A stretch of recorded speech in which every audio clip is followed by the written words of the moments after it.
Bonsoir à chacun, soyez bienvenus. Voilà, nous sommes heureux d'être dans la présence du Seigneur. Grâce, grâce. Ça tombe bien parce que nous avons un sauveur. Non pas un juge, non pas quelqu'un qui soit venu pour nous condamner, mais pour nous sauver dans la personne de Jésus-Christ. Voilà, qui a donné sa vie pour nous, afin que nous soyons sauvés par la foi. Et c'est une grâce qui nous a faite. Nous avons chanté, Seigneur, ranime le feu que tu as mis en nous, que tu as mis en moi. Donc, avant d'aller dans ce sens, ranime le feu. Voilà. Au travers d'une vision qu'a eu un jour un homme, cet homme c'est Zacharie. Donc nous allons lire les 9 premiers versets de ce livre de Zacharie au chapitre 4, me semble-t-il. Voilà, c'est ça. Donc c'est Zacharie qui parle et qui dit, voilà, l'ange qui parlait avec moi revint, il me réveilla comme un homme que l'on réveille de son sommeil. Il me dit, que vois-tu ? J'ai répondu, je regarde et voici, il y a un chandelier tout d'or, surmonté d'un vase et portant cette lampe, avec 7 conduits pour les lampes qui sont au sommet du chandelier. Il y a près de lui 2 oliviers, l'un à la droite du vase et l'autre à la gauche, à sa gauche. Et reprenant la parole, je dis à l'ange qui parlait avec moi, que signifient ces choses, mon Seigneur ? L'ange qui parlait avec moi me répondit, ne sais-tu pas ce que signifient ces choses ? Je dis, non, mon Seigneur. Alors il reprit et me dit, c'est ici la parole que l'Éternel adresse à Zorobabel. Ce n'est ni par la puissance, ni par la force, mais c'est par mon esprit, dit l'Éternel des armées. Qui es-tu, grande montagne, devant Zorobabel ? Tu seras aplani. Il posera la pierre principale au milieu des acclamations. Grâce, grâce pour elle. La parole de l'Éternel me fut adressée en ces mots. Les mains de Zorobabel ont fondé cette maison, et ses mains l'achèveront. Et tu sauras que l'Éternel des armées m'a envoyé vers vous. Grâce, grâce. Premièrement, donc le message à Zacharie. Zacharie signifie l'Éternel se souvient. Non pas que l'Éternel a la mémoire courte, comme Anaël nous l'a dit il n'y a pas longtemps, mais il y a un moment venu où Dieu met tout en place pour réaliser son plan, ses projets. Donc Zacharie signifie l'Éternel se souvient. Et Zacharie a eu cette vision à Jérusalem. Après environ 70 ans d'exil à Babylone, le peuple juif a pu retourner à Jérusalem. Et le temps passé, et ça fait déjà 18 ans qu'Israël est revenu à Babylone. Et le temple n'est toujours pas reconstruit. Les fondations ont été posées, mais le temple n'est toujours pas reconstruit. Là, nous sommes à peu près dans les années 520, 519, avant Jésus-Christ, bien entendu. Et comme l'Éternel, c'est le Dieu qui se souvient, il va parler à Zacharie par une vision et lui donner une parole aussi pour Zorobabel, qui est alors gouverneur en Juda. Et c'est Zorobabel qui a la responsabilité, cette lourde tâche de présider, de conduire la reconstruction du temple qui avait alors été détruit par Nebuchadnezzar, etc. Voilà. Ce message peut être résumé dans ce verset. Les mains de Zorobabel ont commencé à fonder cette maison et ses mains l'achèveront. Et le moyen par lequel y parvenir, ce n'est ni par la force, ni par la puissance, mais par mon esprit, dit l'Éternel. Dieu est en train de dire à Zacharie, il y a Zorobabel, voilà, quelles que soient les circonstances, quelles que soient les difficultés, les obstacles qui se présentent devant toi, quelle que soit la grandeur de la montagne, ma parole va s'accomplir. Sûrement. Zorobabel, tu vas achever l'œuvre que je t'ai confiée. Et cela, non pas par tes moyens, non pas par une armée avec des armes ou quoi que ce soit, mais par mon esprit seul, par mon esprit. Pour délivrer ce message, Dieu donc va utiliser un moyen pédagogique, car Dieu, c'est le meilleur des pédagogues. Nous, on fait notre possible. Ce soir, il y a un PowerPoint. Mais Dieu n'a pas besoin d'outils numériques. Il y a des choses bien plus performantes, comme des visions. Nous, ça, on ne sait pas faire. Hein? Voilà. Et pour transmettre son message, il sait exactement comment il faut s'y prendre. Non seulement avec Zacharie, mais aussi avec chacun de nous. Et même si parfois on a besoin d'explications supplémentaires, comme ce fut le cas pour Zacharie, parce que Paul disait, vous êtes devenus lents à comprendre. Là, je parle pour moi. Hein, vous êtes devenus lents à comprendre, vous êtes un peu lents à détendre quand même. C'est ce que disait Paul. Voilà. Et parfois, Dieu parle, mais bon, on y prend bonne garde. On est ailleurs, on ne perçoit pas, on ne comprend pas tout à fait ce que Dieu veut nous dire, parce que nous sommes limités.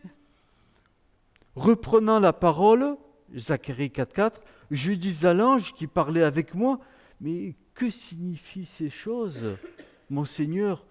L'ange qui me parlait me dit, mais ne sais-tu pas ce que ça signifie, ce que signifient ces choses? Et non, Seigneur, je ne sais pas ce que ça veut dire, je ne sais pas. Comme, souvenez-vous, pour les disciples, il fallait que le Seigneur il leur explique les paraboles. Seigneur, explique-nous la parabole du terrain, de l'ivraie, de ci, de là. Le Seigneur, avec beaucoup de pédagogie, il expliquait à ses disciples ces paraboles, ce que cela voulait dire. Voilà. Donc, la vision. Quelle est cette vision que Zacharie a eue? Comme nous l'avons lu, il s'agit d'un chandelier d'or, composé de 7 lampes. Et ce chandelier a une particularité en matière d'alimentation. Parce que pour fonctionner, il a besoin d'huile, bien sûr, comme tous les chandeliers. Il a besoin d'huile, mais il y a un vase qui est placé sur une partie supérieure. Et c'est ce vase qui, positionné donc en partie supérieure, se charge d'alimenter des lampes en utilisant la gravité et des conduits pour alimenter les lampes. Vous visualisez un peu comment ça se passe? Un vase plein d'huile, des conduits et des lampes. Et ce vase qui est rempli d'huile alimente les lampes par le moyen de la gravité. Mais ce n'est pas tout. Ce chandelier est vraiment particulier parce qu'il est autonome. C'est-à-dire qu'il n'a pas besoin de l'intervention d'un homme pour être alimenté. Je ne sais pas si vous avez peut-être un... Ça se fait plus un poêle à mazout à la maison, mais de temps en temps, il faut aller lui faire le plein, sinon, macachoualou, il n'y a plus rien qui marche. Hein. Il faut l'alimenter. Mais là, non. Ce chandelier est autonome. Pourquoi? Parce que ce vase qui est positionné en position supérieure est alimenté par des oliviers, par deux oliviers, par d'autres conduits. Et ainsi, l'huile coule constamment dans ce vase, constamment, sans arrêt, sans arrêt. Le vase est toujours plein. C'est formidable. Si je pouvais avoir je sais pas moi, un poêle à bois qui est toujours plein, ce serait formidable. Plus besoin de le remplir. Voilà. Et ce vase est toujours alimenté. Et lui-même alimente les, les lampes. C'est formidable, c'est ingénieux, ne trouvez-vous pas? Ingénieux comme système.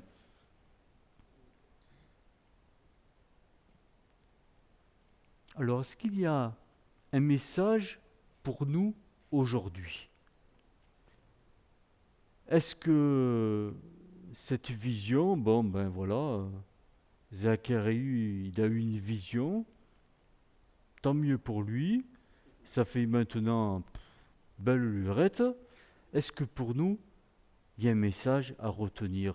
Est-ce que ces choses sont écrites dans la Bible que vous avez, vous et moi, simplement pour voilà, nous instruire, nous donner des choses historiques, ou est-ce qu'il y a quelque chose à en retirer pour nous, chrétiens, du 21e siècle? Donc, un message pour aujourd'hui. Merci. L'huile représente le Saint-Esprit. Le Seigneur l'a dit, ce n'est ni par la force, ni par la puissance, mais c'est par mon esprit. Dans l'Apocalypse, les chandeliers d'or représentent les églises. Et les églises, elles sont formées de pierres vivantes. De vous, de moi, de nous tous. C'est nous qui formons l'Église.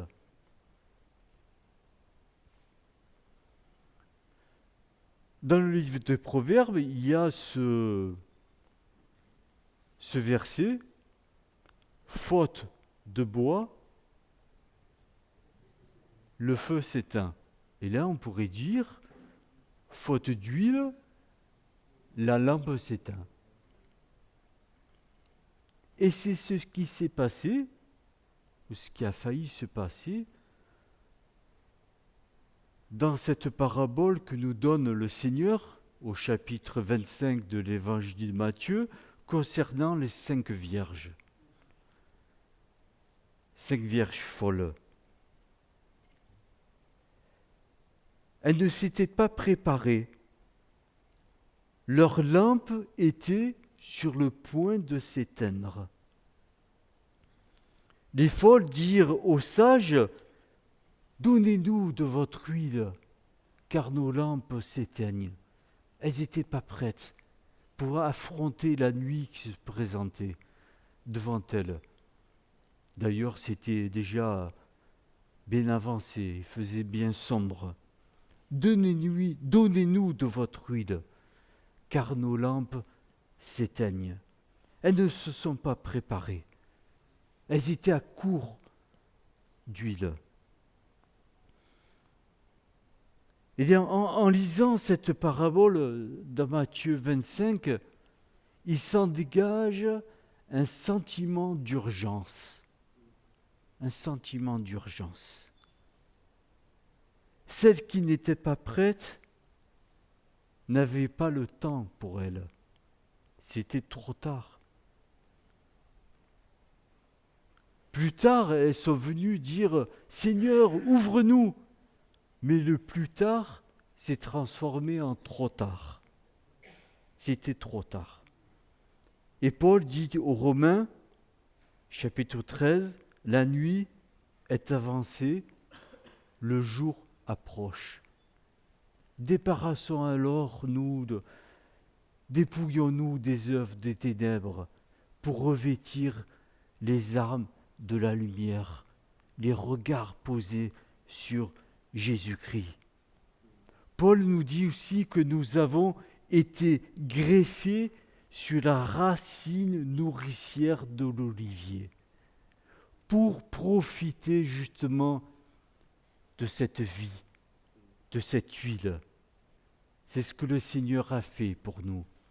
Et c'est ce que le Seigneur veut faire, peut-être pour quelqu'un ce soir qui ne connaît pas encore l'Évangile, ne connaît pas encore le Seigneur Jésus. Donc sachez que le Seigneur vous aime, qu'il a donné sa vie pour vous, afin de vous pardonner, de vous donner la vie éternelle. C'est tellement simple l'Évangile. Seigneur, je reconnais que je suis un pécheur, une pécheresse. Viens pardonner mes péchés. Je crois, parce que ta parole le dit, je crois en toi, je crois que tu pardonnes mes péchés, je crois que tu as donné ta vie sur le bois de la croix. Et tout simplement, le Seigneur va le faire. Le Seigneur va vous donner ce pardon. Voilà, les 10 vierges, les 5 vierges ne s'étaient pas préparées à affronter la nuit qui se présentait.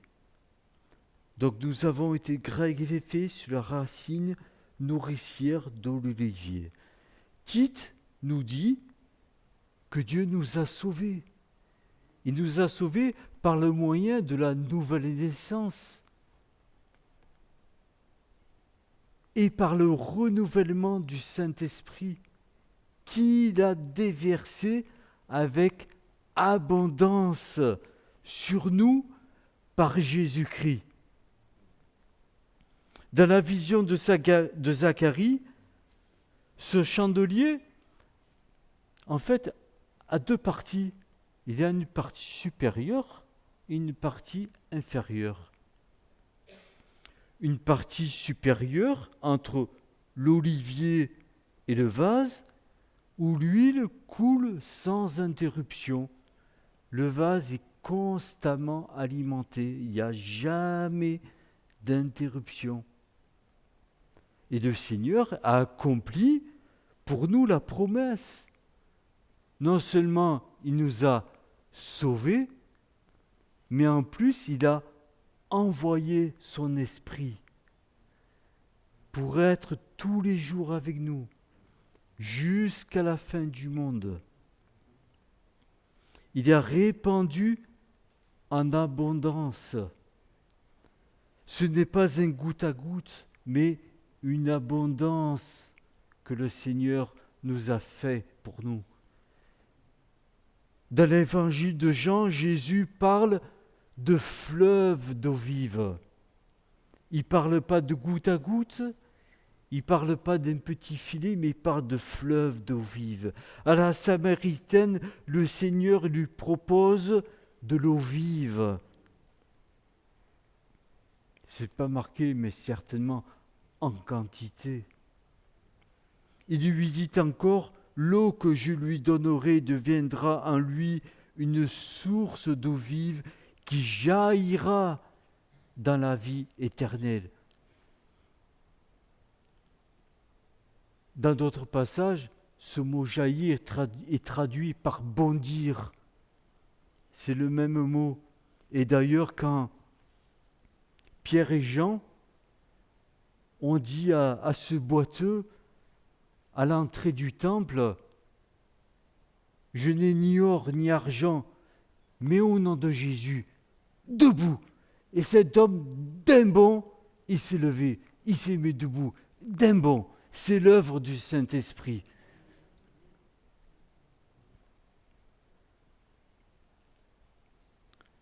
Puis, ce chandelier a donc une autre partie, une partie inférieure, en dessous du vase, qui alimente les lampes.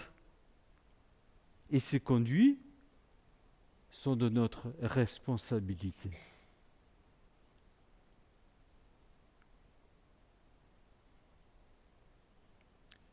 Responsabilité parce que pour porter du fruit, pour porter le fruit de l'esprit, dont Paul parle, je vous le rappelle, dans Galates 5, 22,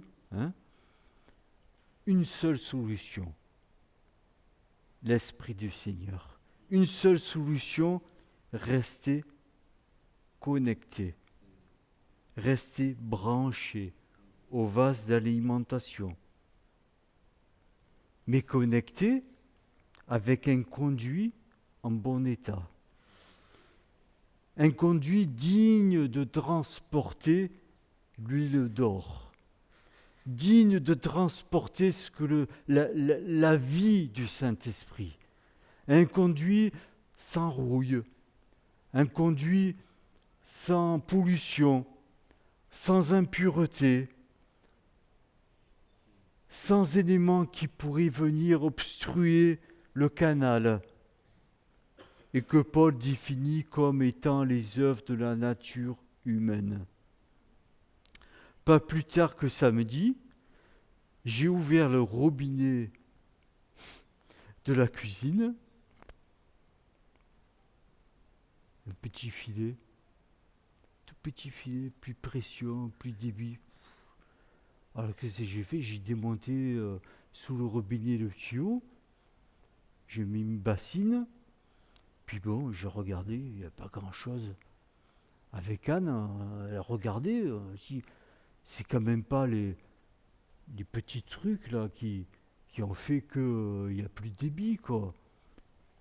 Alors bon, j'ai remonté, et puis j'ai ouvert, et puis débit, pression, tout. Conclusion, c'était ces petites aspérités, ces petites impuretés, ces petites peut-être limailles de fer qui obstruaient le débit. Ça marchait plus. Ça marchait plus. Ce ne sont quand même pas de si petites choses qui viennent obstruer le débit. C'est pas possible. Eh si, c'est possible. C'est possible. Des fois des petites choses comme ça qui s'accumulent, et puis hop, au bout d'un moment, le tuyau, ça passe plus, ça passe plus. Alors Dieu a, dans des circonstances à peu près analogues, a parlé à un autre prophète, Ézéchiel. Donc c'est avant la chute d'Israël, donc bien des années avant, mais voilà. Il lui a dit,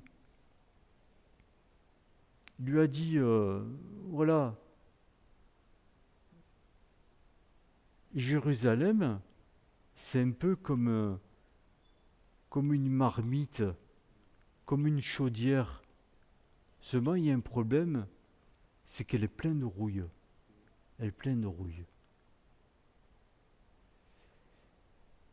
Et peut-être que ma vie de l'esprit, à la place des fleuves d'eau vive promis par le Seigneur, peut-être que ce n'est plus qu'un filet d'eau, un petit filet qui coule.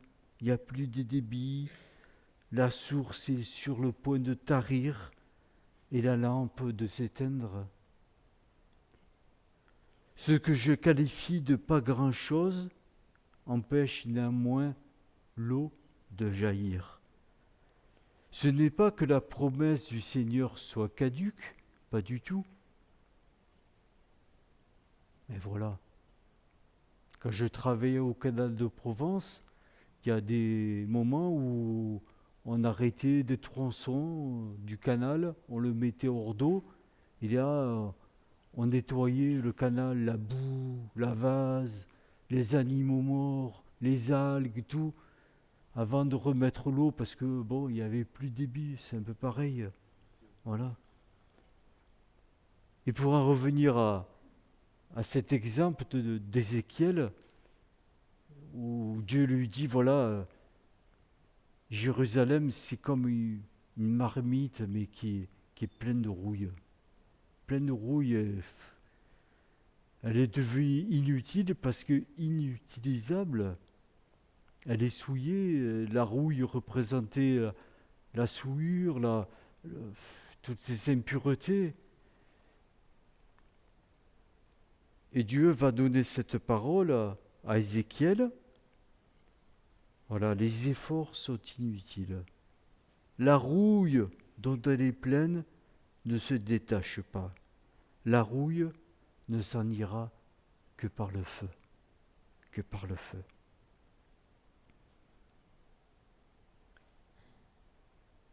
Et si notre vie de l'esprit est comme ça encombrée, il n'y a qu'un moyen, c'est de venir au pied de la croix, de revenir chercher le feu de l'esprit, afin que tout soit consumé, tout soit balayé, qu'il y ait de nouveau la promesse de Dieu, cette eau qui jaillit, cette eau qui bondit, cette eau qui remplit notre cœur, notre esprit, notre âme. Que le nom du Seigneur soit béni. C'est pas du tout. Ces choses ne sont pas là pour nous accabler, pour nous condamner, pour nous juger. Au contraire, parce qu'avec le Seigneur, il y a toujours ce moyen de revenir à lui, de revenir parce que le Seigneur est fidèle. Il est là pour nous pardonner, pour nous restaurer et pour restaurer cette communion avec lui. Que le nom du Seigneur soit béni. Merci Seigneur, nous te remercions et parce que tu es fidèle. Merci pour ce que tu as fait pour nous Seigneur. Merci parce que tu as envoyé ton esprit Seigneur. Merci parce que tu désires pour nous Seigneur de l'eau qui jaillit Seigneur Jésus. Tu n'as pas prévu Seigneur pour nous un filet d'eau, mais des eaux jaillissantes. Merci Seigneur de nous aider Seigneur, de nous ramener à toi Seigneur Jésus, et d'un cœur Seigneur sincère, nous voulons de tout notre cœur revenir à toi Seigneur. Oh merci Seigneur, merci pour cette promesse du Saint-Esprit, merci pour cette promesse Seigneur que tu veux ranimer, Seigneur, le feu que tu as mis en nous. À toi soit la gloire. Amen.